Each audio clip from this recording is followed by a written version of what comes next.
next we will discuss how to calculate inverse Laplace transform. So previously we have seen several direct formulas that you could apply to calculate this Laplace transform. Here we will generally define this into three categories. One is the perfect square, where you complete the square and then you could apply the direct formula. The second case is you apply this partial fractions and you separate out the terms and then apply the direct formulas, and third one is you apply the convolution theorem. So we will study all these things. So firstly, here let me discuss how do we apply this partial fractions. So that is the task now. For that, what we will do, this you might already know how to apply partial fractions onto various fractions, but let me give you a quick glance at it. So suppose the given function of is this form. Suppose you are to calculate Laplace transform of f of s divided by some g of s, right? It would be a function of s, and here when will you apply this Laplace transform? Whenever the degree of the denominator g of s is greater than the degree of the numerator f of s. So then we shall apply the method of partial fraction prior to applying the direct formulas. Okay. So how do you calculate? So the first rule here is, if your denominator, say g of s, do not contain repeated roots or repeated linear factors, in that case, suppose for example you have this expression, you have to calculate the Laplace inverse of 1 divided by s plus 3, s plus 4 and s plus 5. So it would be written like this: a divided by s plus 3 plus b divided by s plus 4 plus c divided by s plus 5.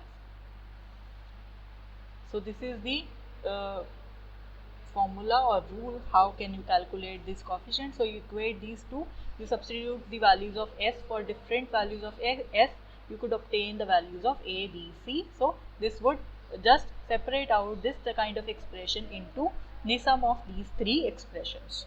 So next, if the denominator, your g of s, contain repeated linear factors,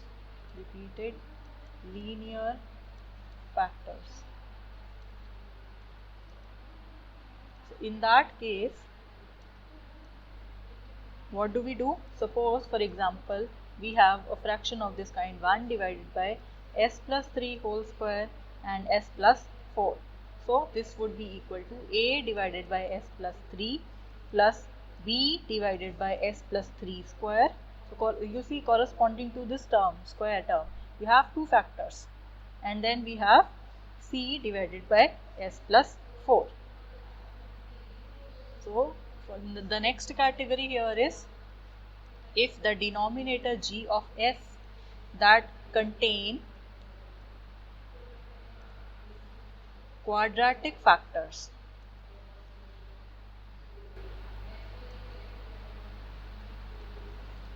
For example, it is of this kind, s square plus s plus 2 and then we have s plus 3.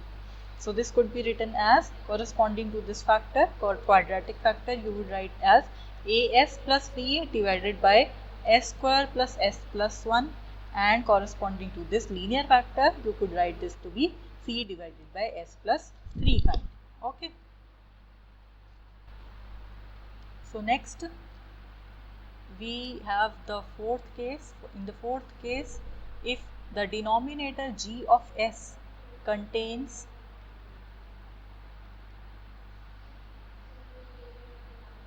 repeated fractions, repeated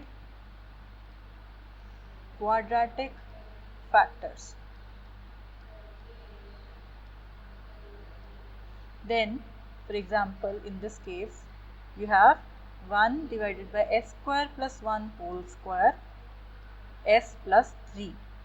So here you see that this quadratic factor is appearing twice. So it would be as plus b divided by s square plus 1, and then you have cs plus d divided by s square plus 1, and so this is corresponding to this factor.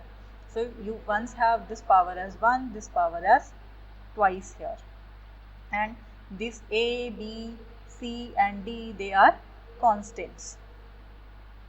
And then corresponding to this linear factor you would have e divided by s plus 3. So these are simple general rules where by which you could calculate the partial fractions.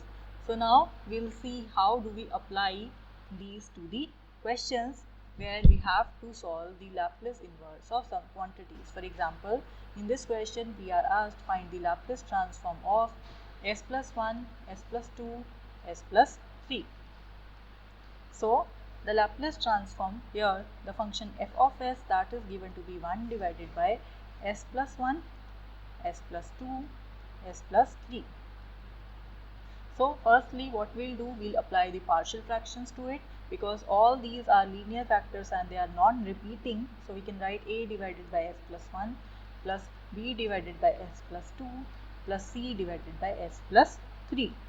So what we can do, we can take the LCM, so it would be a into s plus 2, s plus 3, and then b into s plus 1, s plus 3, and then c into s plus 1, s plus 2. So this thing would be equal to 1 because the denominator would cancel out with each other. So now when you substitute s is equal to minus 1 into this, so left hand side would be 1 here.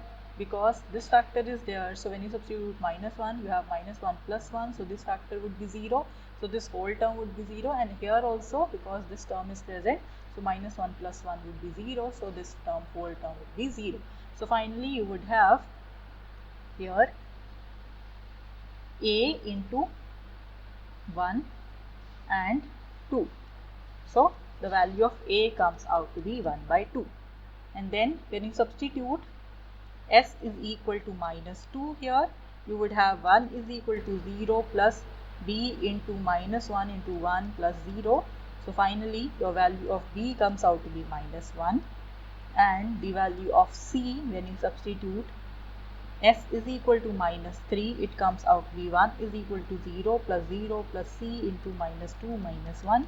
So that comes out to be c is equal to 1 by 2. So now you have the values of all the constants, so you could substitute it back here in place of this a, e and c. So your expression now becomes, so Laplace inverse of 1 divided by s plus 1, s plus 2, s plus 3, it now becomes equal to, what was a? A was 1 by 2. So 1 by 2 divided by s plus 1, and then what was b? B was minus 1 divided by s plus 2, and what is the value of c? It is 1 by 2 divided by s plus 3. So that means you have to calculate the Laplace transform of this quantity. Now this is very simple because this is a linear operator, so we can just separate out the terms and take the constants outside. So it would be 1 divided by s plus 1, and then minus 1 Laplace inverse of 1 divided by s plus 2, and then plus 1 by 2 the Laplace inverse of 1 divided by s plus 3. So here using the direct formula, what would be the Laplace inverse of 1 divided by 1 plus s? So now all these Laplace transforms, they would be obtained using these formulas. So using this formula, second formula, so Laplace inverse of 1 upon s plus a, that is equal to e to the power minus at. So from here we obtain the Laplace transform of 1 divided by s plus 1 as equal to e to the power